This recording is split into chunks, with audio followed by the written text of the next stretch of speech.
Breaking and deeply disturbing news coming from Australia. Earlier today, a deadly mass shooting occurred at a Hanukkah party on Bondi Beach in Sydney. This was a public holiday event attended by families, children, and members of the Jewish community who had gathered to celebrate the Festival of Lights. What should have been a moment of joy turned into a scene of horror.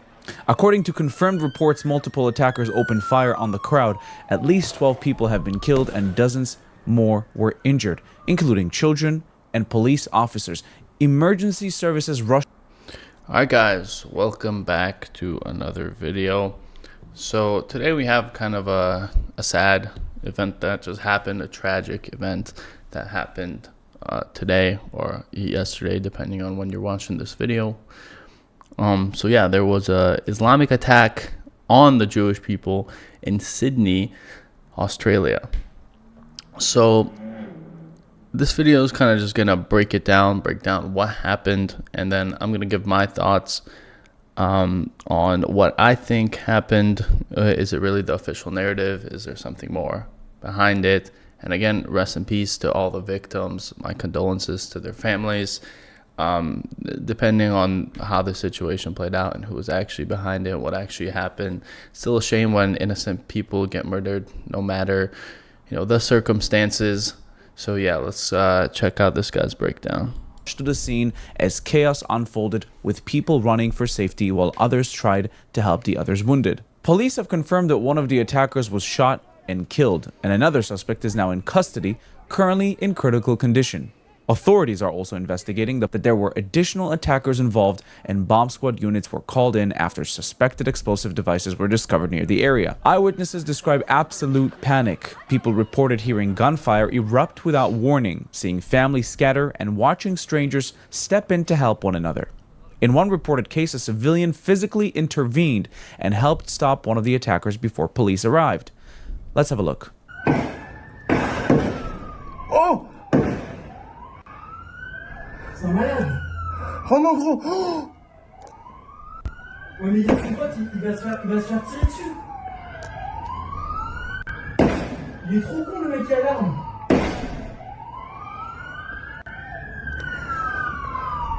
And here's another surface video of the two terrorists opening fire at absolutely everything and anything they see. You avoided it for years. The drill, the needles, the anxiety. At Nuvia Dental Implants. Let's watch.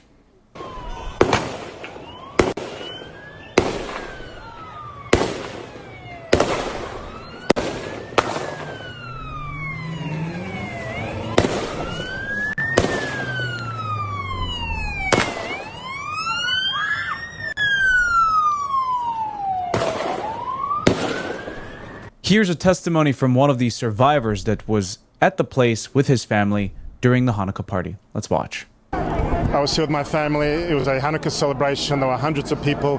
There were children. There were elderly families enjoying themselves. Children, kids at a festival playing, and then all of a sudden it's absolute chaos. There's guns, fire everywhere, people ducking. It was absolute chaos. We didn't know what was happening, where the gunfire was coming from. I saw blood gushing in front of me. I saw people hit, saw people fall to the ground. My only concern was, where are my kids? Where are my kids? Where's my wife? Where's my family? I survived October 7th. I lived in Israel the last 13 years. We came here only 2 weeks ago to work with the Jewish community, to fight anti-Semitism, to fight this bloodthirsty, ravaging hatred. That's why you're here. That's why I'm here. We've lived through worse. We're going to get through this, and we're going to get the bastards that did this. Tell me, did you see the gunman? I did. I saw at least one gunman firing.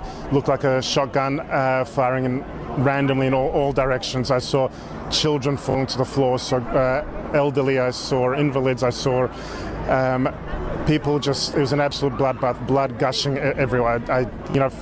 October 7th. That's the last time I saw this. I never thought I would see this in Australia. Not in my lifetime. On Bondi Beach. On Bondi Beach, of all places. Okay, just a quick comment before we continue anywhere else. So the person who's getting interviewed, he's a survivor of October 7th. He came to Australia and he's the only survivor at this mass shooting in Australia. Why does he still have blood on his face? Why does it seem like he's okay? It seems like he's speaking very well. Look, I mean, these are just speculations. I'm not pointing fingers at anyone or anything, but it's just a little weird. What, this is the only survivor? Why couldn't he wipe the blood off? Why does it seem like he's in a alright state of mind? He almost like rehearsed what to say. Mentioned October 7th twice. Very odd. Very, very odd. Iconic place. Your children, your wife. My children, my wife is safe, thank God. They're okay. They managed to get away, but I didn't know. I didn't know where they were, and that's nothing. There's no greater fear, no greater horror not knowing where your family is. They're okay. They'll be okay. You're a legend. Thank you. And you don't know how you got shot or hurt? I know. I got hit in the head. I'm bleeding. You lost a lot of blood. I've lost blood. There are people around me that are far worse. I'll be okay. We'll be okay as a community, and we will defeat these ravages' hatred. Australian authorities have officially labeled this attack as terrorism. I mean, what else could it be?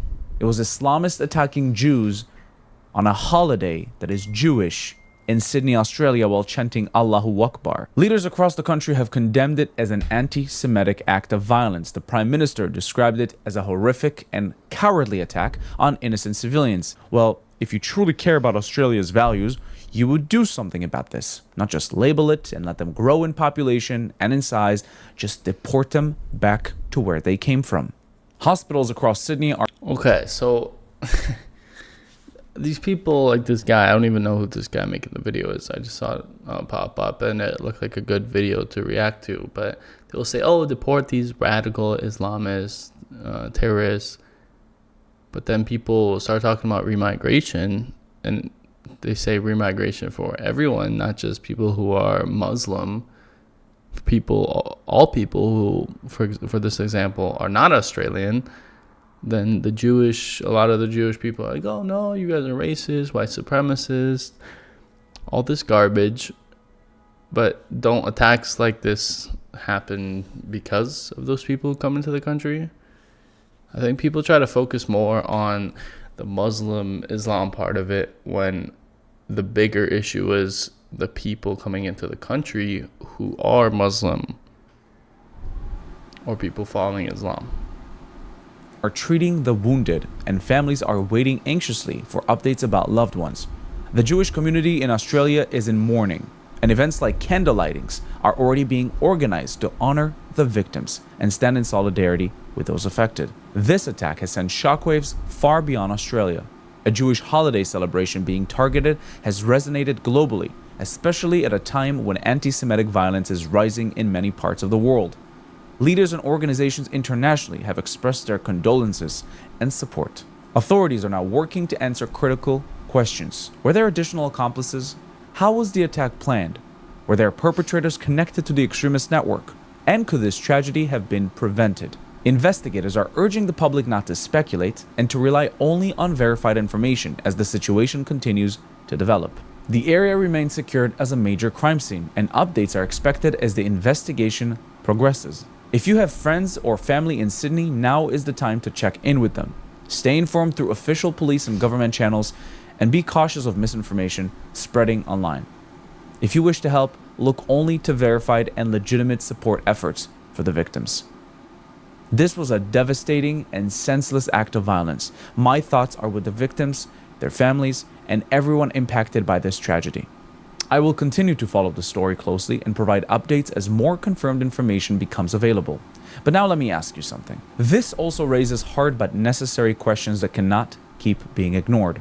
Why were Jews attacked outside of Israel during a Jewish holiday? Why did the attackers reportedly shout Allahu Akbar while carrying out the shooting? Why do we see similar patterns repeated across different countries, cultures, and continents? And perhaps most importantly, why are these incidents so often minimized, excused, or quickly buried under vague language rather than confronted honestly? These are not questions asked out of hatred, but out of pattern of recognition. When people point to Pattern Islamist recognition, ideology as okay. incompatible with Western values, this is what they mean. When they talk about how non-Muslims, disbelievers, or kuffars are treated within certain interpretations of that ideology, this is what they're referring to. Ignoring these realities does not make them disappear. Silence does not protect anyone. If we continue to wait until violence reaches our own streets, our own neighborhoods, or our own families, then we've waited too long. That's why it's critical to educate yourself, to study the ideology honestly, to share the information, and to speak out against extremism wherever it appears. Not out of fear, but out of responsibility. Because preventing the next tragedy starts with refusing to look away from the last one. If you'd like to watch more of my stuff, please Okay. So I just have more questions than answers after, hearing that. Again, that guy who was interviewed, very suspicious. Why is it all of a sudden seems like there's a lot more anti-Islam rhetoric, especially in like the US or Australia? I know in Europe they have their problems. Yes, 100% Muslims are a problem there. 100% Muslims in Islam will become a problem in the US if it's not stopped. But it seems like it's almost someone took an opportunity. Now they're kind of aiming it at Muslims, at Islam, in order to so people lay off of them. That's what it seems like. And they're like, come unite with us against the Muslims, against Islam. And it's very odd, And again, I've said this before, both can be a problem in the West. Both can not be compatible, because neither helped the West be built. Again, I'm not a Christian, but Christian European values, that's what built the West. And then all of a sudden they're trying to target it at one people, and it's like unite with us. And then when it's targeted at like the Jews, and the Muslims are like, this is a problem, Muslim-Jewish alliance. It's all very tiring. It's all weird why they're kind of pushing this. But yeah, I hope to see more updates on this story, because I'm really curious what's actually behind it, because there's always more to the story. But thank you guys for watching the video. Don't forget to like, subscribe, really helps the algorithm. Again, condolences to the families, rest in peace to the victims, and thank you guys for watching. See you all next time.